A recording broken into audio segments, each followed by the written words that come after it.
DD किसान, बदलते भारत की शान।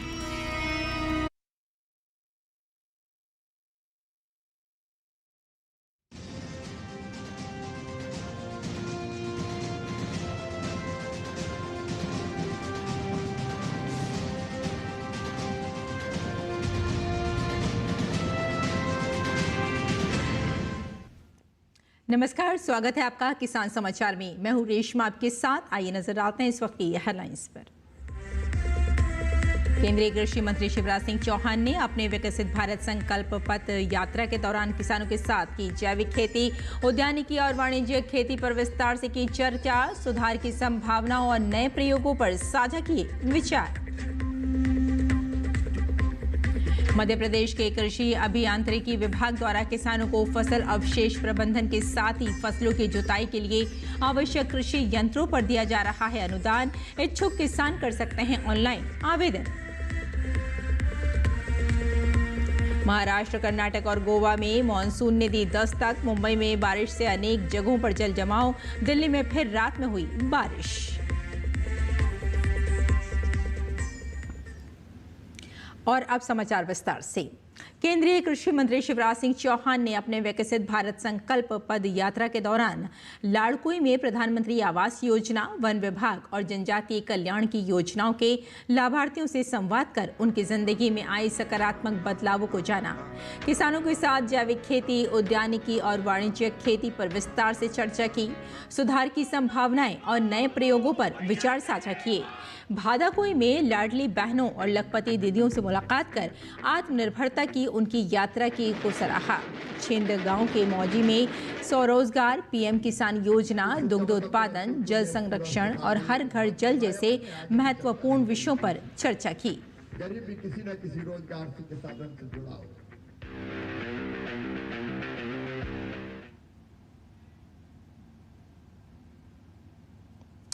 केंद्रीय कृषि मंत्री शिवराज सिंह चौहान ने किसानों से विकसित कृषि संकल्प अभियान से जुड़ने की अपील की। उन्होंने कहा कि 29 मई से 12 जून तक कृषि वैज्ञानिक आएंगे और आपकी समस्याओं का समाधान करेंगे। शिवराज सिंह चौहान ने किसानों से उपज बढ़ाने, लागत कम करने की नई तकनीक अपनाने की अपील की। 29 मई से 12 जून तक चलेगा विकसित कृषि संकल्प अभियान। ये एक ऐसा अभियान है जिसमें कृषि वैज्ञानिक चलकर खुद आपके पास आएंगे, आपके गांव आएंगे, आपसे बात करेंगे, आपकी खेती और बागवानी की जरूरतों को समझेंगे और आपकी जरूरत के हिसाब से आपको समाधान भी बताएंगे। आप उनसे पूछ सकते हैं कैसे आपकी फसल अच्छी हो, उत्पादन कैसे बढ़े, लागत कैसे घटे, कौन सी नई तकनीकी अपनाएं, कीटों और रोगों से कैसे अपनी फसल को बचाएं। लेकिन यह अभियान केवल जानकारी नहीं है, समाधान लेकर आया है। तो भाई और बहनों, इस अभियान से जुड़िए, सवाल पूछिए, समाधान पाइए, उत्पादन बढ़ाइए, उत्पादन की लागत घटाइए और मिलकर बढ़ाइए विकसित खेती की ओर मजबूत कदम। क्योंकि जब खेती विकसित होगी तभी साकार होगा विकसित भारत का सपना। केंद्रीय कृषि मंत्री शिवराज सिंह चौहान ने नागपुर में स्थित ICAR केंद्रीय नींबू वर्गीय फल अनुसंधान संस्थान CCRI पहुंचकर संस्थान की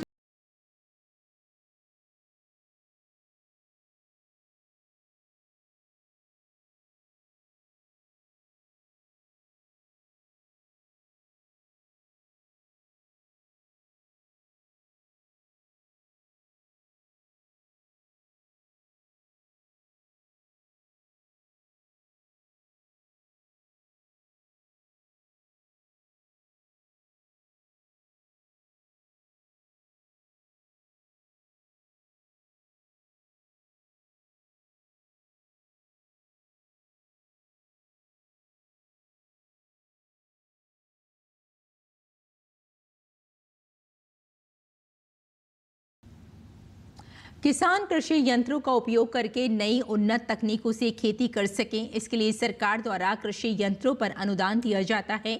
इसके लिए केंद्र एवं राज्य सरकारों के द्वारा कई योजनाएं चलाई जा रही हैं। इस कड़ी में कृषि अभियांत्रिकी विभाग मध्य प्रदेश द्वारा किसानों को फसल अवशेष प्रबंधन के साथ ही फसलों की जुताई के लिए आवश्यक कृषि यंत्रों पर अनुदान दिया जा रहा है। इच्छुक किसान इन कृषि यंत्रों को अनुदान पर लेने के लिए ऑनलाइन आवेदन कर योजना का लाभ ले सकते हैं। कृषि अभियांत्रिकी विभाग मध्य प्रदेश द्वारा फसल अवशेषों के प्रबंधन और कपास, मक्का आदि फसलों की बुआई के लिए आवश्यक कृषि यंत्रों पर अनुदान देने के लिए आवेदन मांगे गए हैं। एमपी में किसानों को सब्सिडी पर कृषि यंत्र उपलब्ध कराने के लिए सरकार की ओर से कई योजनाएं चलाई जा रही हैं, जिसमें महिला तथा पुरुष वर्ग, जाति वर्ग एवं जोत श्रेणी के अनुसार किसानों को अलग अलग सब्सिडी दिए जाने का प्रावधान है। इसमें किसानों को 40 से 50% तक की सब्सिडी दी जाती है। किसान भाई जो भी कृषि यंत्र अनुदान पर लेना चाहते हैं, वे किसान ई कृषि यंत्र अनुदान पोर्टल पर उपलब्ध सब्सिडी कैलकुलेटर पर कृषि यंत्र की लागत के अनुसार उनको मिलने वाली सब्सिडी की जानकारी देख सकते हैं। और बिहार के पूर्वी चंपारण जिले के युवा किसान राजेश कुमार यादव गन्ने की खेती में रिकॉर्ड तोड़ पैदावार करके गन्ना उत्पादन का नया कीर्तिमान स्थापित कर रहे हैं। दूसरे किसान भी इनसे सीख लेकर गन्ने की इस नई किस्म को अपनाने लगे हैं।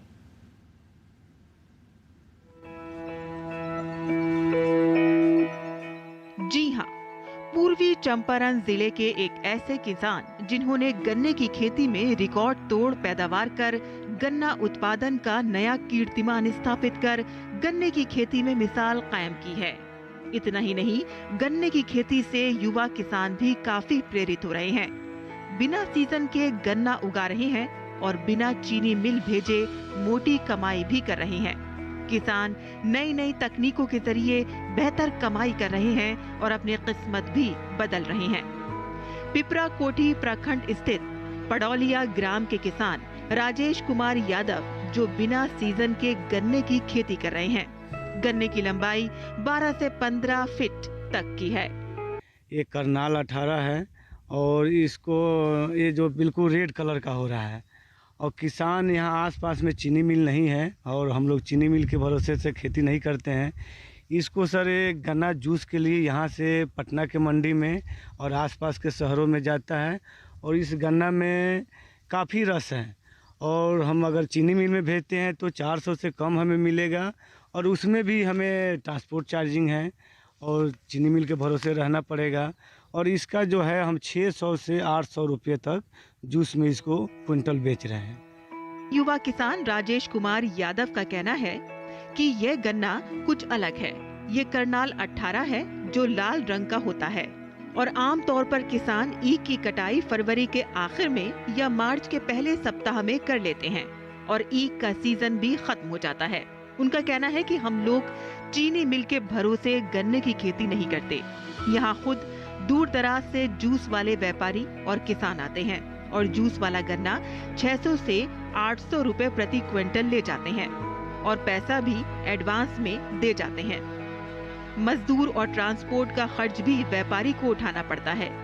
वहीं युवा किसान आलोक कुमार का कहना है कि हम भी इस गन्ने को देखने आए हैं और हम सोच रहे हैं कि इस गन्ने को 1 एकड़ में लगाएंगे ताकि हम भी गन्ने की खेती से कुछ मुनाफा कमा सकें।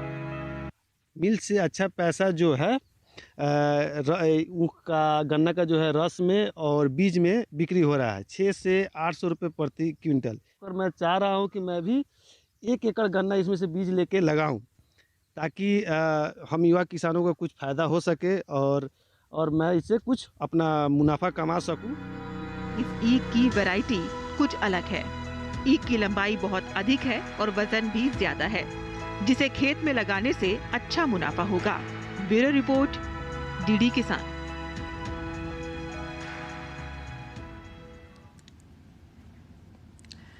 जी हाँ, आगे बढ़ते हैं और आपको एक बार फिर बता देंगे चंपारण जिले के एक ऐसे किसान हैं जो गन्ने की खेती में रिकॉर्ड तोड़ पैदावार कर रहे हैं।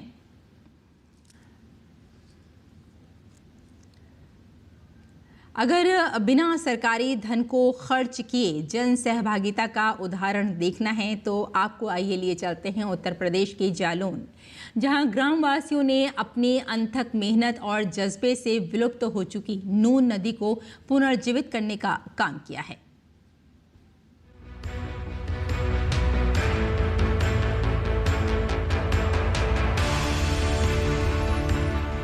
अगर मन में दृढ़ संकल्प और जन भागीदारी की भावना हो तो बड़े से बड़े काम को आसानी से पूरा किया जा सकता है।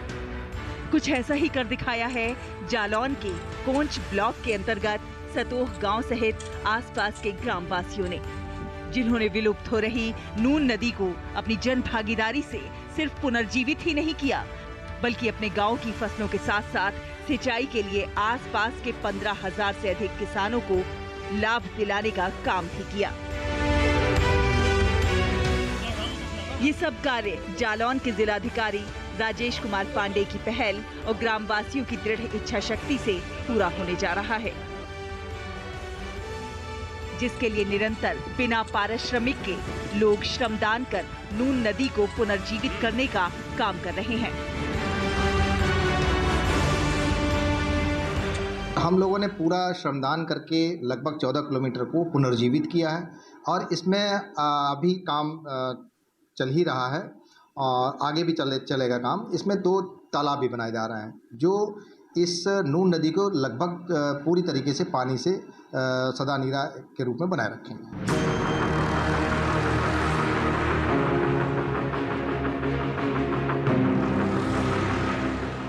आपको बता दें कि जालौन के कोंच ब्लॉक के सतोह गांव से निकलने वाली नून नदी लगभग विलुप्त हो चुकी थी, जिस कारण बरसात में यहां के किसानों को भारी मुश्किलों का सामना करना पड़ता था।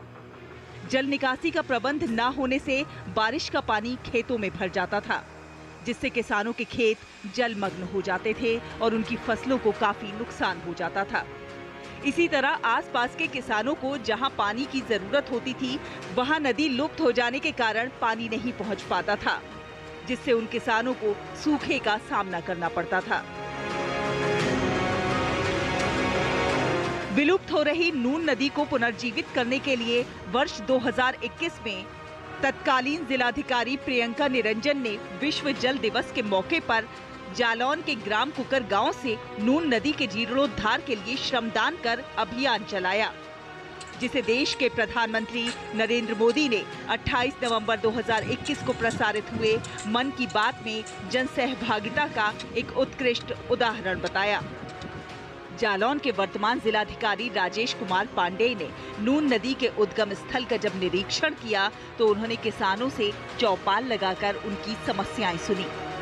जिला प्रशासन ने नून नदी की इस समस्या को गंभीरता से समझा और किसानों की समस्या का निराकरण करने के लिए जल संरक्षण के तहत नदी के पुनर्जीवन के लिए एक समिति का गठन अभियान बनाकर बिना कोई सरकारी धन को खर्च किए नून नदी को पुनर्जीवित करने का काम शुरू हुआ।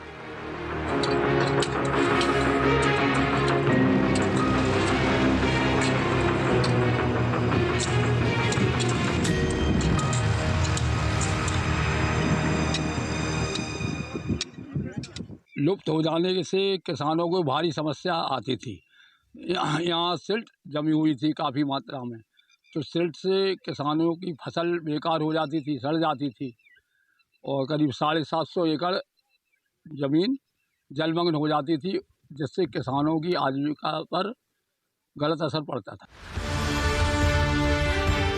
जालौन की नून नदी को अपने पुराने रूप में लाने के लिए लोग प्रतिदिन निःशुल्क श्रमदान कर रहे हैं, जिसमें सिर्फ सतोह गांव के लोग ही शामिल नहीं हैं, बल्कि उन गांवों के किसान भी शामिल हैं जिन्हें इस नदी के शुरू हो जाने से लाभ मिलेगा। इसमें महिलाएं भी शामिल हैं।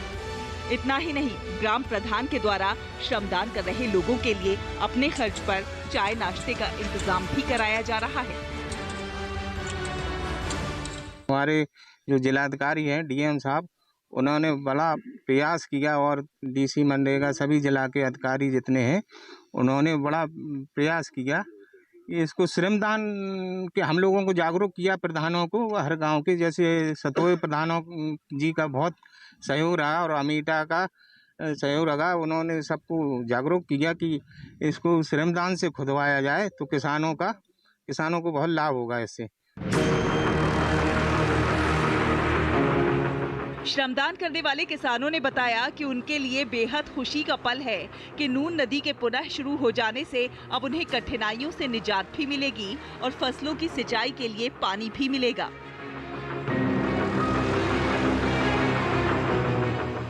नून नदी सतोह से शुरू होकर लगभग 81 किलोमीटर के क्षेत्र में बहेगी और कालपी में यमुना में मिल जाएगी, जिससे हजारों किसानों को लाभ मिलेगा।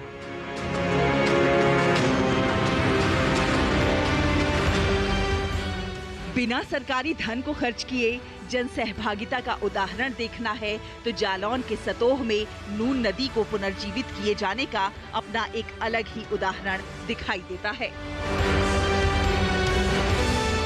जालौन से संजय गुप्ता की रिपोर्ट, डीडी न्यूज। और दक्षिण पश्चिम मानसून महाराष्ट्र पहुंच चुका है और अगले 3 दिनों में इसके मुंबई और कुछ अन्य हिस्सों में पहुंचने की उम्मीद है। भारतीय मौसम विभाग ने जानकारी देते हुए बताया कि महाराष्ट्र में तटीय कोंकण और मुंबई में पिछले 2 दिनों से भारी प्री मानसून बारिश हो रही है। मानसून इस बार महाराष्ट्र के दक्षिणी हिस्से देवगढ़ में प्रवेश कर गया है। मुंबई में कल कई इलाकों में बारिश होने के कारण जल जमाव की स्थिति बन गई है। वहीं केरल में कल भारी बारिश हुई। बारिश के कारण राज्य के कई हिस्सों में पेड़ उखड़ने से कुछ लोगों की मौत की खबरें सामने आई हैं। भारी बारिश के पूर्वानुमान के चलते मौसम विभाग ने 5 जिलों कासरकोट, कन्नूर, वायनाड, कोझिकोड और मलप्पुरम के लिए रेड अलर्ट जारी किया है। इन जिलों में भारी से बहुत भारी बारिश की चेतावनी दी गई है। बारिश की चेतावनी को देखते हुए आज इन 5 जिलों में शैक्षणिक संस्थान बंद रहेंगे। दक्षिण भारत में मछली सिर्फ भोजन से कहीं ज्यादा है। मछली पकड़ना सिर्फ एक परंपरा नहीं है, ये लाखों लोगों की आजीविका है। जैसे जैसे भारत भर में मछली की खपत बढ़ती जा रही है, इसकी भूमिका सांस्कृतिक पहचान से आगे बढ़कर आधुनिक सुपर फूड बनने तक हो गई है। आइए देखते हैं ये रिपोर्ट। तमिलनाडु के कोयम्बटूर में एक शहर आधारित स्टार्टअप वृद्धि टेक्नो फार्म्स भारत के मछली उद्योग में तकनीक को अपना रहा है। उद्देश्य मछली की बिक्री से कहीं अधिक अपने स्वास्थ्य और खाद्य चक्र के बीच की खाई को पाटने का है। हमने ये फिश चेन को ट्रांसपेरेंट बनाने के लिए एक मुहिम छेड़ा हुआ है और ये स्टार्टअप उसी बिहाफ पे है, जिस बेसिस पे मैंने गवर्नमेंट ऑफ इंडिया NFDB के थ्रू उनसे अप्रोच की। उन सबको उन्होंने ये प्रोजेक्ट के बारे में सराहा, काफ़ी सपोर्ट दिया और क्योंकि इनोवेटिव प्रोजेक्ट है और ये 2 चीज़ों को सॉल्व करता है प्रॉब्लम। एक है कि हमारा जो नींव है वो रूरल एम्पावरमेंट ऑफ फार्मिंग और अर्बन हेल्थ, ये दोनों चीज़ को बैलेंस करते हुए इस फूड चेन को ट्रांसपेरेंट बनाने की कोशिश है। ये कोशिश खाद्य प्रदूषण से मुक्त एक स्वस्थ पीढ़ी बनाने की है। इस कोशिश को साथ मिला है प्रधानमंत्री मत्स्य संपदा योजना का, जिससे न केवल उन्हें सब्सिडी मिलती है बल्कि एक्वा फार्मिंग और मछली विपणन के बारे में ज्ञान साझा करने से उन्हें अपने व्यवसाय में सफलता प्राप्त करने में भी मदद मिली है। Where the fish is sourced direct from the farmers in the farm, and they will be doing a primary quality check over there, and it will be loaded, and then it will be comes to our processing unit at 0 to 4 degrees Celsius by using insulated boxes. So once it reaches our processing unit, we will be inverting the fish. We will be doing the organoleptic and the chemical analysis of the fish like ammonia, formalin, physical tests like gills, and then odor, and then texture of the fish, scale, so etc. We will be checking, and then once it all get shortlisted and it once get checked box or ticked off, we will be inverting the fish inward. वृद्धि techno farms Tamil Nadu और केरल के विभिन्न हिस्सों के मछुआरों से सीधे रसायन मुक्त मछली की किस्में मंगवा रही है। कोयम्बटूर के कलापट्टी में अपनी प्रसंस्करण इकाई में वे अपने उत्पाद की स्वच्छता और ताजगी की पुष्टि करने के बाद उसे साफ करते हैं और फिर घर घर पहुंचाते हैं। ये सभी प्रोडक्ट सीधे मछुआरों से खरीदारों तक उपलब्ध हो रहे हैं। इससे मछुआरा समुदाय तो लाभान्वित हो ही रहा है, ये भी सुनिश्चित हो रहा है कि ग्राहक ने पौष्टिक मछली उत्पाद खरीदे हैं। कोयम्बटूर से हरिहरन की रिपोर्ट, डीडी न्यूज। और किसान इस मौसम में कैसे रखें अपनी खेती का ख्याल, आइए जानते हैं। नमस्कार, आप देख रहे हैं डीडी किसान। मैं हूं एआई कृषि और आज हम भारत के विभिन्न राज्यों में होने वाली खेती किसानी से संबंधित सलाहों के बारे में पूरी जानकारी देंगे। मध्य प्रदेश के किसान नर्सरी में उगी सब्जियों को धूप से बचाने के उपाय कर लें। साथ ही यहाँ के किसान मूंग, मक्का, सब्जियों और चारा फसलों की समय पर आवश्यकता अनुसार सिंचाई करें। महाराष्ट्र के कोंकण में किसान धान की पकी फसलों की कटाई का काम कर लें। यहाँ के किसान मूंगफली और आम की पकी पौध की तुड़ाई और खुदाई का काम भी कर लें।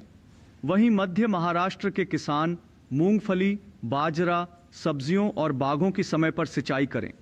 महाराष्ट्र के मराठवाड़ा के गन्ना किसान गन्ने के खेतों को खरपतवार से मुक्त रखने के उपाय कर लें।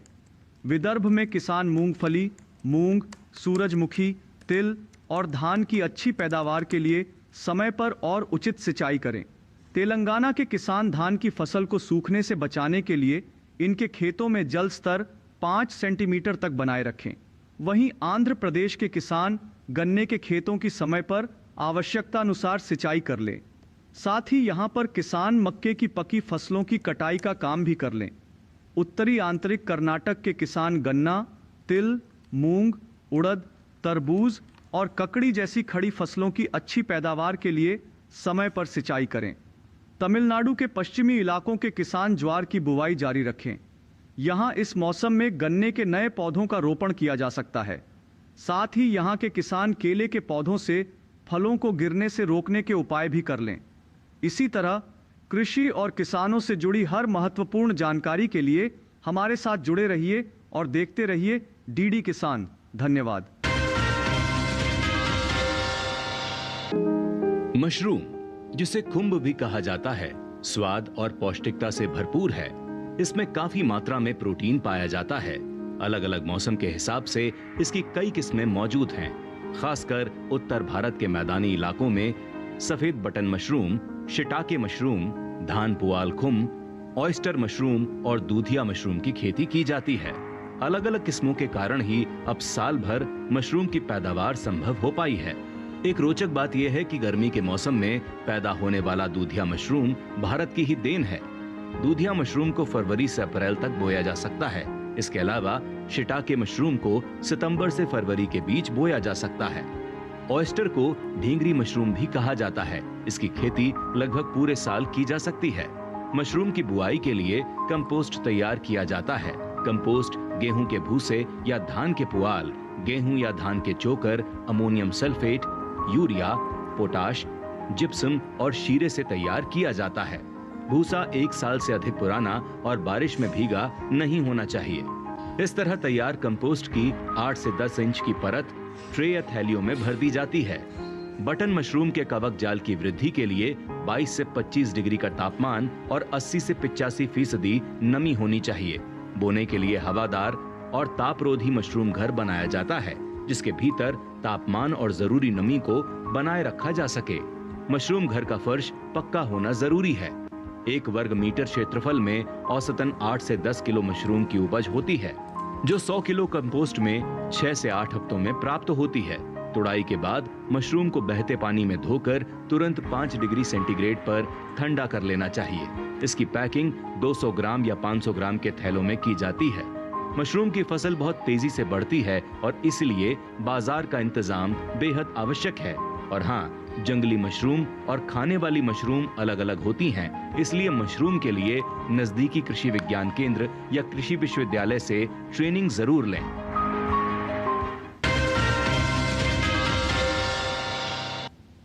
और खेती किसानी के साथ साथ आइए नजर डाल लेते हैं कुछ और महत्वपूर्ण खबरों पर। खास खबर में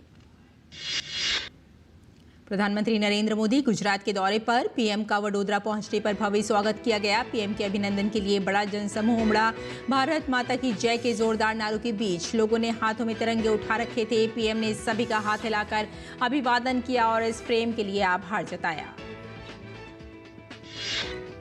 पीएम के अभिनंदन के लिए कर्नल सोफिया कुरैशी का परिवार भी पहुंचा। उन्होंने पीएम के काफिले पर पुष्प वर्षा की। कर्नल कुरैशी की जुड़वा बहन शायना ने कहा कि पीएम ने महिला सशक्तिकरण की दिशा में बड़े कदम उठाए हैं। वहीं उनके भाई संजय कुरैशी ने प्रधानमंत्री से मिलने को यादगार पल बताया।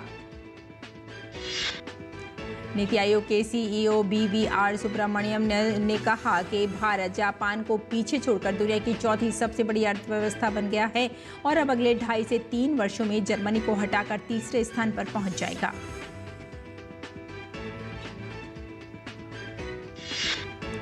भारत के विश्व में चौथी सबसे बड़ी अर्थव्यवस्था बनने पर केंद्रीय मंत्री डॉक्टर जितेंद्र सिंह ने खुशी जाहिर करते हुए कहा कि प्रधानमंत्री नरेंद्र मोदी के नेतृत्व में देश ने विकसित भारत की ओर तेजी से बड़ी छलांग लगाई है। बहरीन में गुलाम नबी आज़ाद ने पाकिस्तान पर हमला करते हुए कहा कि जितने आतंकवादी पाकिस्तान में रहते हैं शायद उतने पूरी दुनिया में नहीं होंगे। कांग्रेस सांसद शशि थरूर के नेतृत्व में सर्वदलीय प्रतिनिधिमंडल जॉर्ज टाउन गुयाना पहुंचा है। कांग्रेस सांसद शशि थरूर के नेतृत्व में सर्वदलीय प्रतिनिधिमंडल ने गुयाना के प्रधानमंत्री retired brigadier Mark Anthony Philip से मुलाकात की। उन्होंने कहा कि गुयाना आतंकवाद के किसी भी कृत्य की निंदा करता है। कोविड के मामले को देखते हुए केंद्रीय स्वास्थ्य मंत्रालय सतर्क है और अपनी कई एजेंसियों के माध्यम से स्थिति पर लगातार नजर बनाए हुए है। कोविड के अब तक जो मामले सामने आए हैं उनमें अधिकांश मामले केरल, कर्नाटक, तमिलनाडु और महाराष्ट्र में आ रहे हैं। स्वास्थ्य विशेषज्ञ सभी सैंपल की जीनोम सीक्वेंसिंग कर रहे हैं।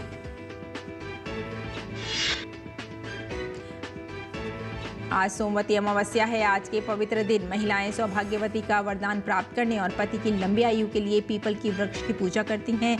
आज गंगा समेत पवित्र नदियों में स्नान करने का भी बड़ा महत्व है। आज सोमवती अमावस्या के अवसर पर हरिद्वार में हर की पौड़ी पर सुबह गंगा स्नान के लिए आस्था का सैलाब उमड़ पड़ा। श्रद्धालुओं की भारी संख्या को देखते हुए सुरक्षा के कड़े इंतजाम किए गए हैं।